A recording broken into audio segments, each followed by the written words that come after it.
Welcome everyone to Dan Dennehy Racing in our humble garage here in Pittsburgh, Pennsylvania. What we're going to be doing today is going to be a lot of fun. As you can see, I'm standing next to our 1997 Toyota Cresta. This is a JZX-100 chassis, which makes it mechanically the same as the Chaser and the Mark II. These are a little bit different though. This is meant to be more of the high-class luxury option. Is thanks to our friends at Function and Form. We're going to be installing their Type 3 coilover system. We're going to take you along for a journey of installing a set of coilovers onto a JDM ride. Hope you have fun. So I wanted to show you what these Type 3 coilovers from Function and Form, both how they're constructed, how they work, and some of the stuff that you get in a kit from them.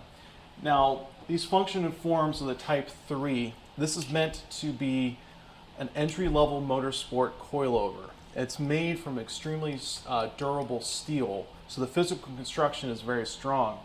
It has 24 clicks of adjustability. It's a single adjustable rebound, but as I hold it in my hand, there's a lot of mass to this unit, and that's very much what you want. Something that's solid and strong, especially in a motorsport application, since in our case, we're not going to be doing any drifting in the Cresta. Actually, what we're going to be doing is using this car as a competitive XA SCCA autocross car. So with this adjustability, it allows me to further tune in the suspension when it's in there. Also, as with most coilovers, you have the adjustability of height, and this gives you the ability where you can actually change the spring rates to what you need. Something that's definitely worth mentioning is how great it is to work with Function and Form. When I called them about this application, they actually put some custom spring rates in here. A coilover install is really not that hard of a thing to do on a car like a JZX-100. We're going to rip off the front right tire in a little bit, but essentially all we need to do is to get to these three nuts at the top, and then whenever we get the suspension in front of us in a little bit, there's one carry-through bolt at the bottom. So typically, coilover install, maybe 2 hours of time. We'll have a little bit more wrestling to do when we get to the back, because we actually need to remove the back seat to get to the top bolts of the rear suspension.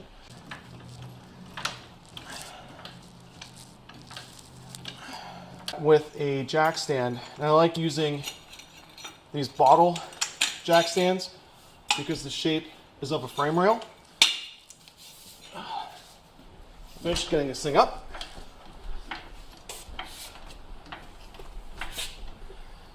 That's more than enough.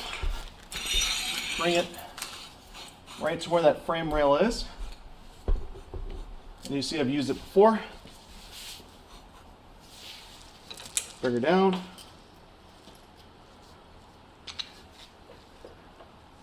And there we go. So now we've got the car safely up and secure.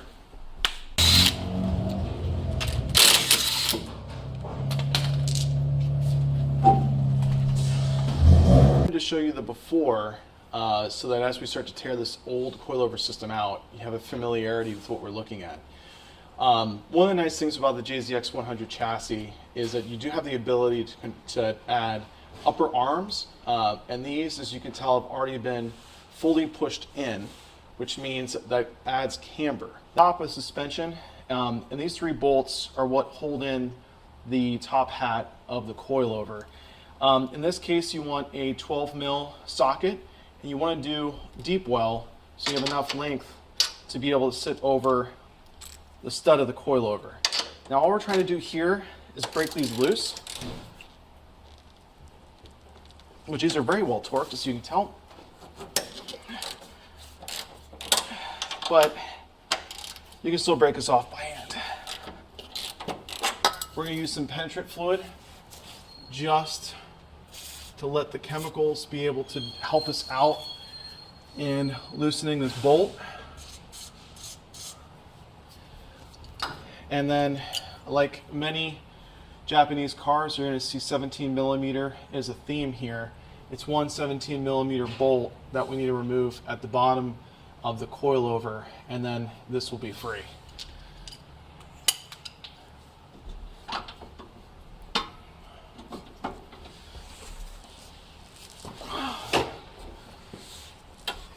So we come right back to our 17 that we've loosened up.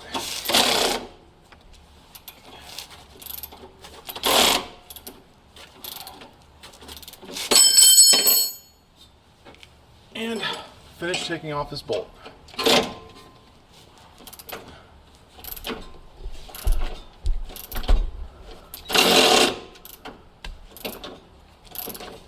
Maybe next time I'll actually charge the battery. What do you think?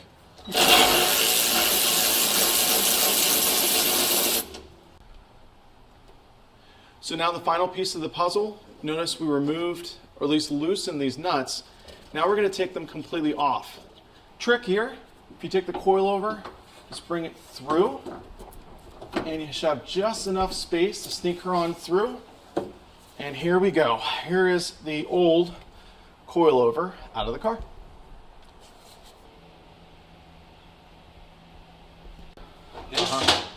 This is an improvement.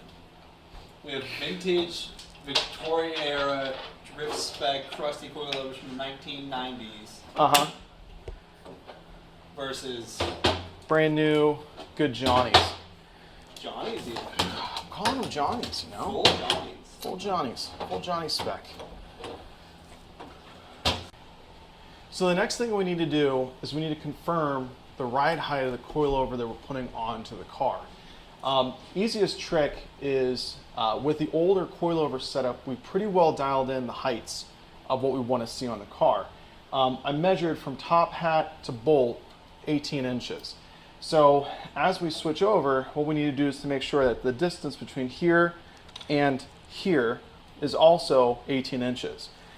All right, so installation is reverse of install, or disassembly, I should say. It also helps if you have friends, because as I line this coilover through, our buddy Sean is going to loosely put on the hardware on the top hat. So just like we saw earlier, we snake the coilover through the car. That lets Sean just loosely put the hardware in at the top.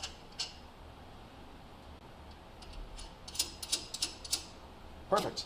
Now what we're doing is we're just lining up this bottom bolt to go in to here. Oh, and you can see with the nut on the bolt, we just bring that in. And what we want to do here is make this snug. So we'll bring it in with our tools, but we're not going to do the final torque because you need to do the torque when the front tire has weight on it. Now we're going to lock in the top hats. These do not need to be incredibly hard torqued. Typically you're talking 15 to 20 foot-pounds. I'll confirm and maybe show on the screen what the exact torque figure is for these. But what you're going to notice is as we bring these in, the studs are going to start to pull out. And the rest of the suspensions actually come up to the shock top. So we're just going to do this for a little bit. Now something I like to do whenever I'm bringing in anything that's suspension related is to draw them in offset. And the reason why you want to do that is to make sure that whenever you are bringing something and mating two parts together, that there's a strong and equalized force between them. And so by using a star pattern or just rotating, you help to make sure that all those parts are happy with one another.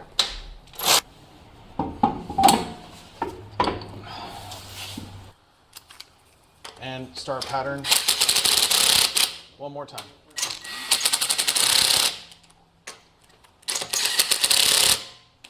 So we're here with everyone's friend, a 3/8 torque wrench. For these upper bolts, 25 foot-pounds is what it looks like we need. One of the fun things about JDM ownership is you kind of have to beg, borrow, and steal proper knowledge.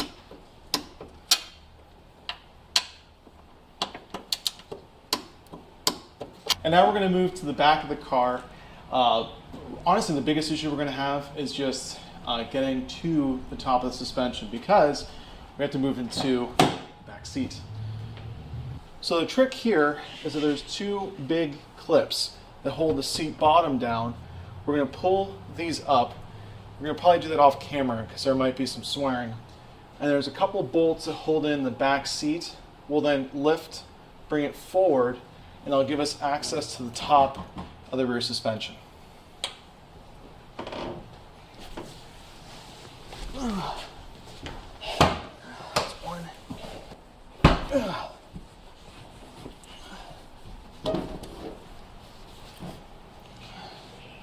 And then just like that, your seat. And do it nicely so you don't harm the paint on your beautiful car. So from here, we have a series of 14 mil bolts that we need to remove. And this is definitely one of those perfect tools for 3/8 ratchet like this. This should be loose on both ends. And what we're going to do is lift up and over. You hear those clicks, little plastic pieces. We'll put it all back in, but that way we can get to the rear suspension. Because it's a little bit difficult to see, what we wanted to do is to push the seat back so you can see where the top of the suspension hides. Like the front, I believe we're looking at 12 mil socket to relieve those three bolts. What we'll do is we're going to loosen them up, then go below the car, take out the large lower bolt, and then come to the top by hand to remove these three bolts. Now that we're on our rear suspension, it's not going to be too dissimilar from the front. First thing we do, take off our lug nuts. All right, so in the back of the JZX-100, you're going to need a 19 millimeter to get the suspension bolt out from the coilover. I was able to get it loosened up a little bit. It's a little bit tough to see, so if you want to come in tight, what I did was I used a 1/2 inch with an extension, and on the back I've got a 19 mil wrench just to hold the bolt in place. So just want to loosen that up. Now that it's loose, we can take it off by hand.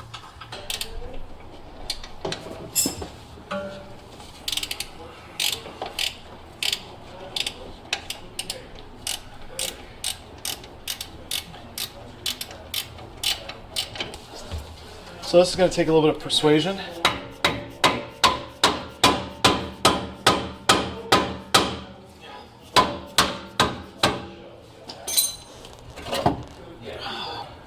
Now we've got it loose, we have to do a little bit of gymnastics here, but I believe in us.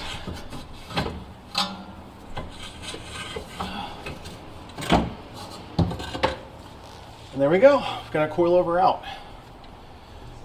So now we're throwing the rear coilovers back in. Our buddy Usama is going to just loose put the top bolts on so we can still have some vertical play in the coilover and then be able to get it back into the knuckle of the rear suspension. So how we do this is we kind of, literally the opposite of installation. We slide it in through, bring it to the top. What I'm doing is making sure that the alignment of the top hat is the same as the top of the suspension. So I'm bringing it up. 1 second, let me get the plate back in place. Now Us is putting a retainment plate that's on the top of the suspension back on. One nut.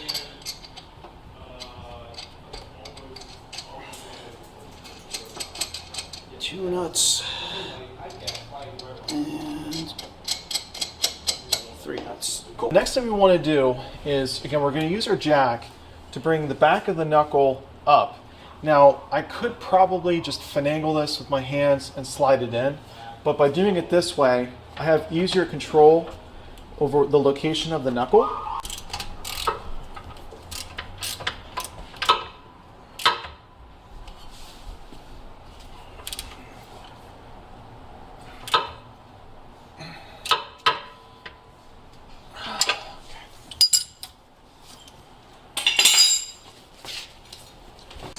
sometimes this is the required position.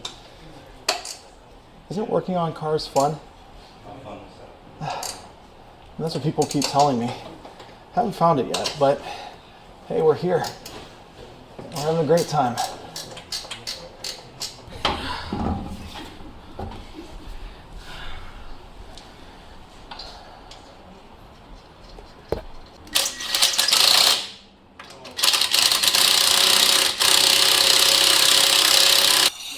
So let's see how the ride height sits. Copy pasta. Oh, that bang! The rear's got to come down a lot. No, it's gonna settle. It'll settle. This Remember, gonna be dude. dumped in the front. Well, that's where it was before. That's where it was If before. settles more. Yeah. I think you drop the rear an inch. You're gonna have, that's way too much rake. You know, I don't mind the rake. Dude, it's I gonna like the it's rake. gonna look- It's rakes gonna. Are for, rakes are for leaves, man. Rakes are for what? Rakes are for leaves. Oh gosh. Wow. And on that note, mentally, been unwell for some time. All right, that was much easier.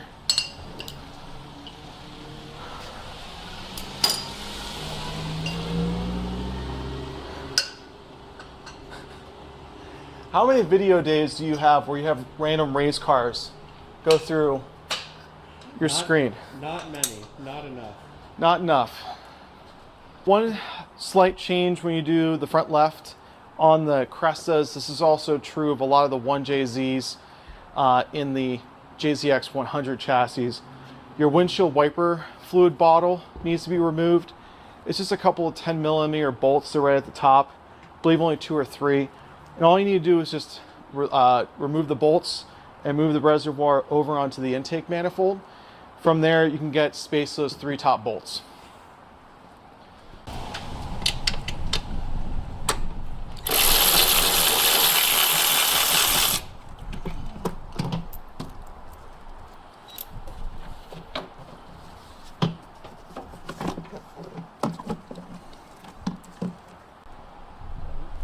So just like we did on this side, driver's side, on the passenger side, we're just going to loosen up these 12s. And what we want to do is, again, leave slack there so that whenever we remove the coilover, it doesn't come flying at us while we're underneath the car. Interesting thing, this is an OBD2 car, but that's where you actually plug in to do it. Most modern cars now, your OBD2 is inside the car by your feet.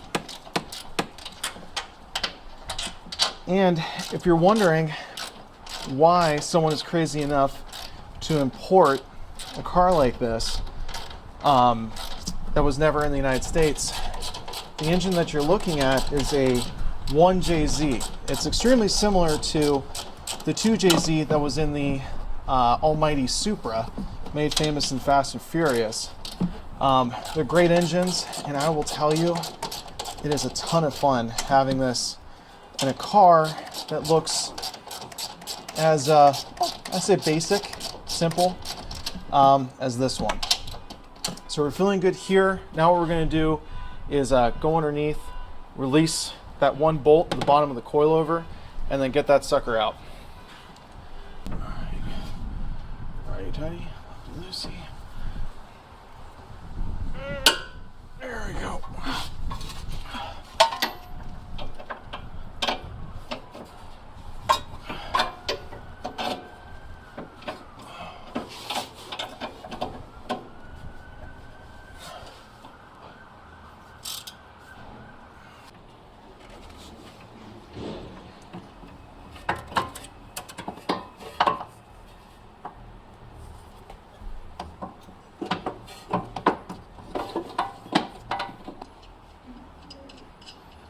Now again, all we're doing here is just snugging these up so that way the coilover is secure. We'll come up and tighten this later and lock that in. Here's a really cool and easy top tip. Especially if you're going to be doing drifting, autocross, time attack, whenever you're taking a car and using it for a performance application. You're going to be hitting and bashing your suspension off of things. That means that in between sessions, heats, what have you, you want to make sure that all of your suspension components haven't moved. Now, a lot of times people will do things like nut and bolt checks, but something that I like to use in order to speed the process up is a Sharpie marker, is to mark off the location of my nut in relation to the suspension tower. And why I do this, and really there's no way of doing this wrong so long as you paint both the nut and the shock tower. But if I come back to this car after, let's say, a pretty vigorous autocross, drifting, track night, if I see the nut has moved from that location, then I know I need to tighten this bolt. This is a very easy way to be able to visually check if anything in your suspension has moved. And I'll tell you, just by doing this, 2 years ago at the runoffs, which is the SCCA's big national championship race, we had 2 of these nuts actually come completely off. The third barely holding on. And so let this be a notice. If you haven't done a nut and bolt check and you're drifting, you're racing, definitely worth a shot. And don't forget to mark off your suspension bolts so that you can make your life that much easier. So, Make it happen, Captain. cool. You know I'm here for it. I mean, then once the FC's done, oil pan, adaptation you need and stuff. Well, fella, grab yourself and say it. There we go. And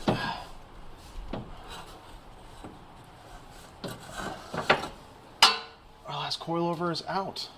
They can no longer harm us. Yeah. There you go. Cool.